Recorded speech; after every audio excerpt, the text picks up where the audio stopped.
Bonjour et bienvenue sur l'Audace d'être moi, le podcast qui te donne des clés pour t'accomplir. Je suis Alexia Ferrantelli, j'ai été psychothérapeute et je suis maintenant coach de vie. Je partage avec toi des concepts pour élargir ta réflexion, des outils pour transformer concrètement ta vie, retrouver du sens, de l'énergie, de la joie de vivre au quotidien, des outils et des concepts pour te libérer des conditionnements qui t'entravent, vivre ta nature et offrir le meilleur de toi aux autres. Le podcast est disponible sur toutes les plateformes. Pense à t'abonner pour ne rien rater. Tu écoutes l'épisode 65. Comment agir sans effort? Il t'arrive peut-être de ressentir une grande difficulté à agir, comme si les choses étaient très lourdes, comme si ça sollicitait une énergie énorme en toi de te mettre en action. Pourquoi les choses peuvent-elles sembler si lourdes et dévoreuses d'énergie?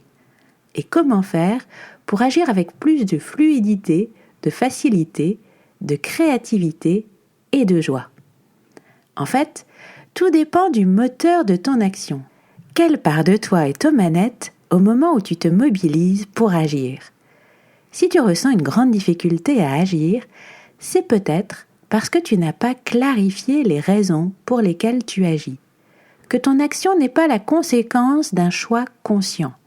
C'est ma première proposition aujourd'hui, faire un choix conscient. Ce qui peut beaucoup alourdir ton action, c'est de subir ce que tu fais. C'est-à-dire avoir l'impression que si tu fais ça, c'est parce que tu n'as pas le choix. En fait, on a toujours le choix, et ça te met dans la puissance de prendre la responsabilité de tes choix. Par exemple, si tu travailles dans une banque et que c'est pas quelque chose qui a beaucoup de sens pour toi, tu peux le vivre en te disant que tu n'as pas le choix, que tu es bien obligé. Et alors, il y aura en toi beaucoup de résistance qui sera très énergivore. Ça vaut la peine de prendre le temps de te poser, de faire le point sur tes besoins et d'arbitrer. Tu peux alors entendre qu'en effet, il y a en toi un besoin d'œuvrer à un monde meilleur et que travailler dans une banque, ça ne répond pas à ce besoin selon tes critères. Mais tu peux voir aussi que tu as un autre besoin qui est de garantir la sécurité financière de ta famille et que ce besoin-là est plus important encore. Et alors, tu peux arbitrer. Le fait de travailler dans cette banque devient le résultat d'un choix conscient. Et ça change tout. Quand tu as l'impression que tu subis, que tu es victime des événements, des autres, de la vie, ton énergie est très basse. Et il peut y avoir une résistance interne à cette impression de te soumettre à une volonté qui n'est pas la tienne. Parfois notre psychisme est un peu morcelé. Il y a des conflits à l'intérieur de nous, sans qu'on en ait clairement conscience. Quand une partie de toi lutte contre une autre partie de toi, il y a une perte d'énergie énorme. Ça vaut vraiment la peine de prendre le temps de créer l'unité à l'intérieur de toi. Si tu as pris un moment pour te dire « oui, j'ai besoin d'accomplissement et j'ai aussi besoin de sécurité, de subvenir aux besoins financiers de ma famille, donc je choisis pour l'instant en tout cas de continuer ce travail », tu es à nouveau aux commandes de ta vie. Et tu as aussi entendu qu'un autre de tes besoins n'était pas satisfait.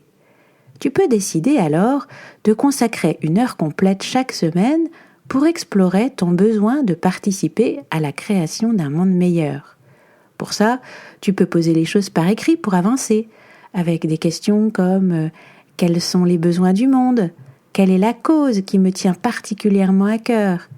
Quelles sont les forces, les compétences, les dons naturels que je pourrais mettre au service de cette cause? Dans quelle entreprise ou dans quelle association? Et peu à peu, tu peux découvrir de quelle façon tu pourrais répondre à ce besoin-là tout en continuant à répondre à ton besoin de sécurité. Donc, la première chose, clarifier tes besoins et faire des choix conscients, prendre des décisions et les assumer. La deuxième chose que je te propose pour agir avec plus de fluidité, c'est de choisir dans quel état d'esprit, dans quelle énergie émotionnelle tu te mets. Tu es créateur de ta propre réalité par le biais des pensées que tu entretiens, que ce soit tes pensées automatiques ou tes pensées intentionnelles. C'est donc intéressant à un moment donné de te poser la question « Comment je veux vivre les choses et dans quel état d'esprit je vais me mettre pour vivre les choses comme ça ?» Si tu réalises que tes pensées automatiques génèrent des émotions qui ne te rendent pas service pour agir, tu peux chercher quelles pensées tu pourrais croire aussi. Des pensées qui généreraient des émotions qui t'aident à agir avec fluidité. Si tu te mets à la tâche avec des pensées comme « j'y arriverai jamais, j'en ai marre, ça va me prendre un temps fou, ça va être difficile, ça doit être parfait, etc. » tu te sentiras selon la pensée incapable, démotivé, découragé, apeuré, stressé. Des émotions qui ne sont pas de super carburant pour l'action. Par contre, si tu te dis « je vais y arriver, ça va être marrant, il sera super content, je vais y prendre plaisir, je vais faire un truc génial, je ne lâcherai pas quoi qu'il arrive », tu te sentiras confiant, enthousiaste, joyeux, inspiré, déterminé. Des émotions qui te permettront d'agir avec facilité. Je t'invite donc à prêter une attention toute particulière à l'état d'esprit et l'état émotionnel dans lequel tu te mets avant de t'atteler à la tâche et à développer ta capacité à générer cet état de façon intentionnelle. Il s'agit d'avoir bien en tête la nature de l'expérience que tu veux vivre et d'ajuster ta pensée et ton état émotionnel pour générer naturellement l'expérience à laquelle tu aspires. Quelles que soient tes circonstances de vie, tu as toujours cette liberté, cette responsabilité et ce pouvoir de choisir la façon dont tu vivras les choses. Pour reprendre l'exemple du début, tu peux te dire « Travailler ici, c'est pas ce qui a le plus de sens pour moi. Mais je vais le faire en agissant conformément à mes valeurs, en manageant mon équipe avec confiance, exigence et bienveillance, par exemple. » Ta pensée est alors « je suis aligné avec mes valeurs dans mon rôle de manager », ce qui procure une émotion de cohérence, de plénitude, bien plus porteuse d'énergie pour agir que la pensée « ça n'a aucun sens pour moi de travailler ici », qui génère un sentiment d'incohérence, de vide, de perte de motivation. Alors, attention, je veux être sûre qu'il n'y ait pas de quiproquo dans ce que je te dis. Ce que je te propose, ça n'est pas de refouler tes pensées et tes émotions, et de te forcer à te dire « Ouah, tout va bien, youhou, je suis super content ». Au contraire, si tu as écouté les épisodes précédents, tu sais que je te recommande, au contraire, de prendre conscience de tes pensées et d'embrasser tes émotions, y compris celles qui sont désagréables à ressentir. Donc, tu te laisses vivre ce que tu vis au moment où tu le vis, avec curiosité, honnêteté et bienveillance. Tu ne dénies rien, mais ensuite, tu prends le temps de faire des choix conscients et tu assumes tes choix. Et tu te donnes les moyens de vivre les choses du mieux possible dans le contexte qui est le tien, en agissant sur ce qui dépend de toi, c'est-à-dire tes pensées et tes émotions, qui seront le moteur de ton action. La troisième chose que je te propose aujourd'hui pour agir avec plus de facilité, c'est de ramener ton attention sur le moment présent. Notre mental est souvent occupé à ressasser le passé ou à se projeter dans le futur. C'est très reposant de ramener ton attention sur l'ici et maintenant, d'être totalement centré sur ce que tu fais. C'est une chose toute simple, mais ça n'est pas facile pour autant. C'est à force de pratiquer que tu peux réussir à le faire sur des durées de plus en plus longues. La pratique de la méditation peut t'y aider. Et tu peux aussi veiller à te mettre dans les dispositions les plus favorables pour rester focalisé sur ta tâche. Par exemple, en évitant d'être interrompu, en coupant tes notifications, en fermant ta porte et en décidant de ne t'atteler qu'à une seule tâche pendant une certaine durée. Dans un prochain épisode, je te parlerai aussi des conditions à réunir pour te mettre dans un état de flow. Le flow, c'est un état mental qui est atteint quand on est complètement plongé dans une activité et qu'on se trouve dans un état maximal de concentration, d'engagement et de satisfaction dans son accomplissement. La 4e chose que je veux te proposer aujourd'hui, pour agir avec plus de facilité, c'est de te connecter à ton âme. Quand tu agis, tu peux le faire à partir de 3 sources. Il y a les pensées automatiques, celles qui te viennent de ton passé. Il y a les pensées qui te viennent de la réflexion, qui sont le fruit d'une réflexion consciente. Et il y a les pensées qui te viennent de ton intuition, de ton âme, de quelque chose en toi qui sait déjà. Quand tu constates que tu as du mal à agir, c'est intéressant d'accéder aux parts les plus élevées de toi-même pour amener de la clairvoyance. Les parts les plus élevées de toi-même, c'est ton néocortex qui est capable de réflexion, de faire des choix conscients, et c'est aussi ton âme, ton intuition, ta sagesse intérieure, l'énergie de l'amour en toi. Cette part de toi qui est plus intelligente que l'intelligence elle-même, qui est à la fois toi et quelque chose de plus grand que toi. Elle a la sagesse des anciens, mais aussi la sagesse des enfants qui suivent le mouvement de la vie. Te connecter à ton âme, c'est aussi te connecter à ta joie intérieure toujours présente. Ton âme sait ce qui est vrai et bon pour toi, pour les autres et pour la planète. Si tu ne te fies qu'à ta capacité de réflexion pour diriger ta vie, il manque quelque chose. Si tu ressens un malaise intérieur, des doutes, un vague sentiment d'insatisfaction, une impression de vide, c'est peut-être parce que tu n'écoutes pas assez ton âme. Ton âme est une source de connaissances et d'énergie incomparable dont il est dommage de te priver. Elle peut t'aider dans tous les domaines de ta vie, au quotidien, même pour des choses qui peuvent sembler aussi triviales que mincir. Il arrive souvent un moment dans la vie où on ne peut plus faire comme si on ne l'entendait pas. On a beau se dire qu'on agit de façon rationnelle, on a beau essayer d'agir à la force de sa volonté, on sent de plus en plus un hiatus, une dissonance. Si on continue à ne pas écouter cette voix, on peut même en venir à faire un burn-out ou à avoir des problèmes de santé. Pour écouter ton âme, tu peux prendre une feuille et un crayon et lui poser des questions du style « Alors, qu'as-tu à me dire ? Que ferais-tu ? Que ferait l'amour ?» Ton âme s'exprime aussi en toi, dans ton corps. Ça peut être une vibration dans ton corps, une chaleur, une douceur dans le cœur qui dit « Oh oui, ce serait chouette de faire ça !» Une intuition soudaine qui te vient et qui te dit « Mais oui, c'est ça que je dois faire !» Plus tu l'écoutes, plus tu te connectes à ton âme, plus tu réussiras à entendre ce qu'elle a à te dire. Il y a en nous notre ego et notre âme.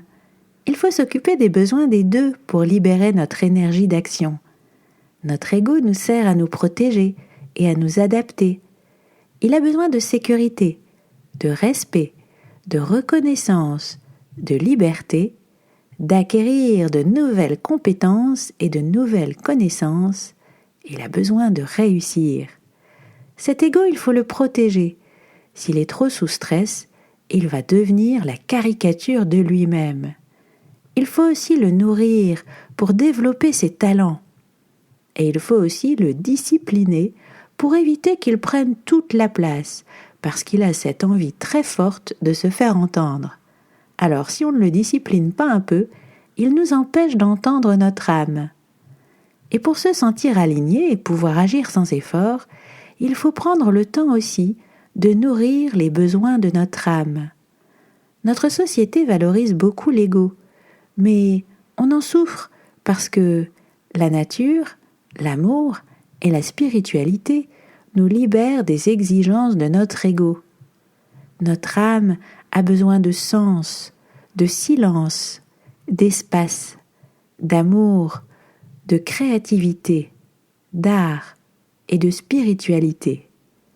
C'est pour ça que la période que nous venons de traverser, qui a obligé beaucoup d'entre nous à ralentir, a permis aussi à beaucoup de gens de sentir et d'entendre avec beaucoup plus de clarté que d'habitude ce qui est essentiel pour eux.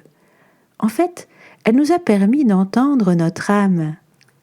La 5e et dernière chose que je voudrais te dire aujourd'hui, c'est que la grande quête de la vie, c'est de trouver ta vocation.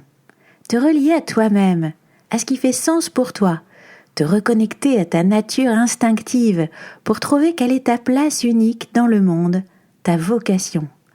Quand tu agis en alignement avec ta vocation, tu accèdes à une vitalité naturelle profonde. Mais pour pouvoir vivre ta vocation, il faut traverser des peurs très anciennes. Selon les personnes, ça peut être la peur d'être rejeté, la peur de ne pas être à la hauteur, la peur de manquer, la peur de se retrouver sans soutien, la peur de ne pas être digne d'être aimé, la peur d'être insignifiant. Si tu veux avancer vers ta vocation, il vaut mieux que tu saches que ça ne sera pas facile, t'y préparer et décider que tu ne renonceras pas quoi qu'il arrive, que tu traverseras ces turbulences en gardant le cap.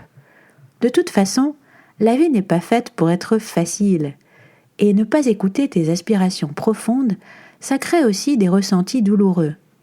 Mais c'est vrai que c'est éprouvant de traverser ces peurs, ça demande du courage. Alors, si tu t'engages sur ce chemin, sois à la fois déterminé et très patient et doux avec toi-même. N'oublie pas que la peur chasse l'amour et que l'amour chasse la peur. Alors apprends à aimer les parties de toi qui ont peur, les parties de toi que tu refoules, que tu ne laisses pas s'exprimer.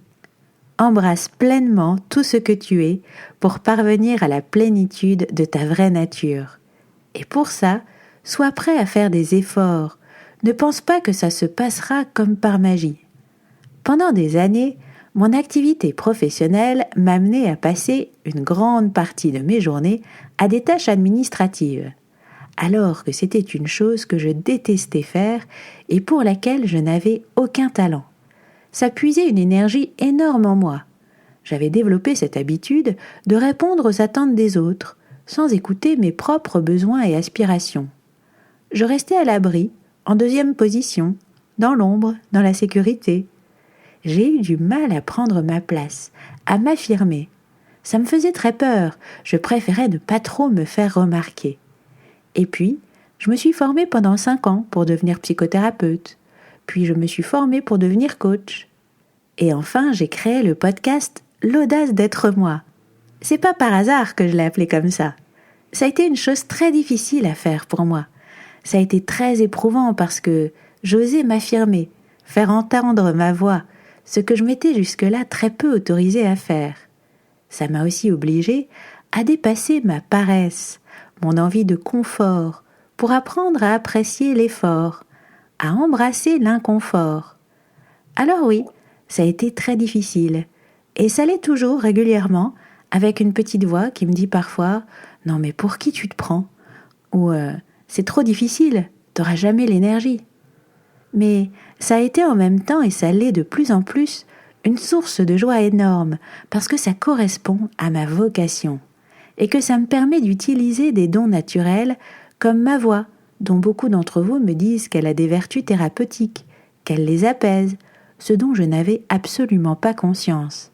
Ça me permet d'utiliser les forces de ma personnalité, comme le non-jugement, l'amour, la simplicité, la curiosité, l'esprit d'analyse et de synthèse et la créativité. Je suis portée par mon désir profond d'harmonie et de plus de paix. Alors même quand c'est difficile, je m'accroche parce que ça a du sens.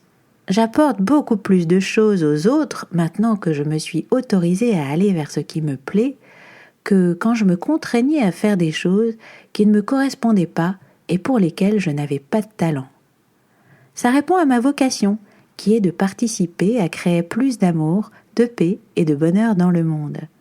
Je ressens une immense satisfaction à donner des pistes pour aider les autres à s'aimer plus et à trouver leur vocation. Voilà ce que je crois. Chacun a des forces, des dons, des talents et une vocation. Quand tu utilises tes forces, tes dons, tes talents singuliers, uniques, pour accomplir ta vocation, tu agis avec plus de facilité et de justesse. Tu es profondément heureux et tu apportes ta meilleure contribution au monde. Et finalement, si tu te donnes les moyens d'accomplir ta mission de vie, tu auras réussi ta vie. Pour accompagner plus loin les auditeurs de l'audace d'être moi qui le souhaitent, je suis en train de lancer l'école d'auto-coaching en ligne AMACT. Je vais y proposer des formations destinées à t'aider à faire la paix avec toi-même, à apprendre à t'aimer, à intégrer les différentes parties de toi. Il s'agit d'explorer tous les domaines de ta vie avec les parts les plus élevées de toi-même pour changer ta vie, pour qu'elle corresponde plus à ce que tu aspires, que ton âme devienne un moteur de ton action, pour que les belles qualités développées par ta personnalité et tes dons naturels se mettent à son service. Agir selon ta nature, agir à partir de ton âme, agir dans l'énergie de l'amour. Je te laisse avec cette citation d'Hélène Basse. Il y a une part de toute chose vivante qui veut devenir elle-même. Le tétard grenouille, la chrysalide papillon, l'être humain abîmé, un être complet. Si tu aimes écouter ce podcast, partage sur les réseaux sociaux et laisse un commentaire sur la plateforme de podcast. Merci. Et si tu as envie d'aller plus loin, rejoins l'école d'auto-coaching AMACT. Chaque mois, on se concentre sur un domaine, on étudie plus en profondeur les outils et les concepts que je développe dans ce podcast et on les applique. Si tu veux en savoir plus, envoie-moi un message à l'aide de la fiche contact du site l'audace-d'être-moi.com, tout collé, sans apostrophe. À bientôt!